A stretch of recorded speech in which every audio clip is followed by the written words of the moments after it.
معزز سامعین و ناظرین اکرام، سب سے پہلے آپ ملاحظہ کریں صحیح البخاری کتاب الایمان حدیث نمبر 24، یہ ابن عمر سے مروی ہے یہ روایت۔ قال النبی صلی اللہ علیہ وسلم، نبی صلی اللہ علیہ وسلم نے فرمایا الحیاء من الایمان، حیا ایمان میں سے ہے۔ اور صحیح البخاری کے دوسرے مقام پر حدیث نمبر 9 میں اگر آپ دیکھیں تو وہاں پر جو الفاظ ہیں روایت کے وہ یہ ہیں الحیاء شعبۃ من الایمان، حیا ایمان کی ایک شاخ ہے۔ یقیناً بعض ایسے حالات، واقعات اور ایسے افراد ہیں کہ اگر ان کے اندر حیا کی خلاف ورزیاں پائی جائیں تو وہاں سے ایمان ہی مفقود ہو جاتا ہے۔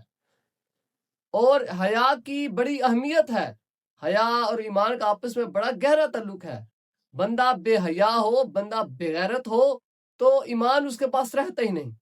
اب اس حدیث میں یہ بات ظاہر ہوگی، اگر حیا ہے تو ایمان ہے، ایمان اگر ہے تو حیا ہوگی، اگر حیا نہیں تو ایمان بھی نہیں، یعنی حیا کی نفی سے ایمان کی بھی نفی ہو جاتی ہے۔ اب عائشہ کو دیکھیں، اس نے کیسی کیسی حیا کی خلاف ورزیوں والی باتیں غیر محرموں کو بتائی ہیں۔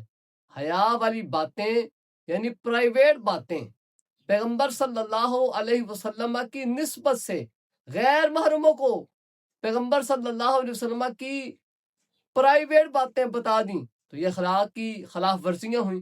جب حیا کی خلاف ورزی ہوئی، حیا رہی نہیں تو ایمان کیسے رہ گیا؟ اب آپ اس کو ملاحظہ کریں۔ اس سلسلہ میں آپ سنن ابن ماجہ کو ملاحظہ کریں۔ سنن ابن ماجہ کے اندر حدیث نمبر 608 کو آپ ملاحظہ کریں۔ اب یہ روایت عائشہ سے مروی ہے، اور عائشہ یہ بات قاسم بن محمد کو بتا رہی ہے، اور یہ بات یقیناً اور قطعاً ثابت شدہ ہے کہ قاسم بن محمد تو عائشہ کا غیر محرم ہی ہے، مگر عائشہ اس کو پرائیویٹ باتیں بتا رہی ہے، اور پرائیویٹ بات کر کے عائشہ حیا کی خلاف ورزی کر رہی ہے۔ جب حیا نہیں تو ایمان بھی نہیں۔ قالت اذا التقى الختانان فقد وجب الغسل، عائشہ اس سے کہتی ہیں کہ جب ختانان آپس میں ملتی ہیں، اب یہ لفظ ہے اس روایت میں الختانان، اس کو آپ پہلے سمجھ لیں۔ ختانان سے مراد ہے دو ختنوں والی جگہیں، یعنی ایک مرد کی ختنہ والی جگہ اور دوسری عورت کی ختنہ والی جگہ، یعنی مرد کی شرمگاہ اور عورت کی شرمگاہ۔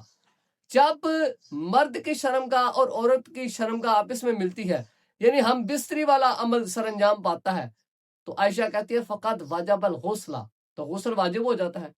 فعلتہ انا و رسول اللہ صلی اللہ علیہ وسلم، عائشہ نے وہی بات جو پیچھے ذکر کی پیغمبر صلی اللہ علیہ وسلم کی نسبت سے بیان کر دی، یعنی میری شرمگاہ اور پیغمبر صلی اللہ علیہ وآلہ وسلم کی شرمگاہ جب آپس میں ملتی تو غسل تو واجب ہوتا، فاغتسلنا، تو ہم غسل کرتے۔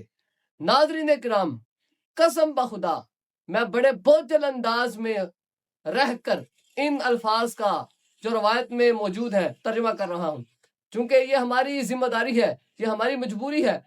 روایات میں ہے کہ جب بدعتیں ظاہر ہوں اور عالم اگر اپنا علم ظاہر نہ کرے تو اس پر خدا کی لعنت ہے۔ واللہ اس لعنت خدا سے بچتے ہوئے یہ حقائق بوجھل انداز میں آپ احباب کے سامنے بیان کر رہے ہیں، ورنہ ایمانی تقاضا اس کے برخلاف ہے۔ اور عائشہ کو دیکھو کس دھڑلے کے انداز سے رسول اللہ صلی اللہ علیہ وسلم کی نسبت سے پردے والی باتیں اور اندرون خانہ والی بات غیر محرم کو بتا دی۔ اسی طرح سنن ابن ماجہ کے اندر دوسرے مقام پر حدیث نمبر 498 میں اگر دیکھیں تو وہاں پر بھی یہی الفاظ ہیں، اذا التقى الختانان فقد وجب الغسل فعلته انا ورسول اللہ فاغتسلنا۔ اور ناصر الدین البانی نے اس پر تحکیم بھی لگائی، کہتا ہے یہ جو حدیث ہے یہ صحیح ہے۔ اب اندازہ لگاؤ، ان الفاظ کو پڑھتے ہی ایک غیرت مند آدمی کا سر شرم سے جھک جاتا ہے، مگر ناصر الدین البانی کیسا انداز اپناتے ہوئے اس پر حکم لگاتا ہے یہ صحیح ہے۔ روایت دیکھو، متن کے الفاظ دیکھو، حکم دیکھو۔ میں آپ سے پوچھتا ہوں ناظرین کرام،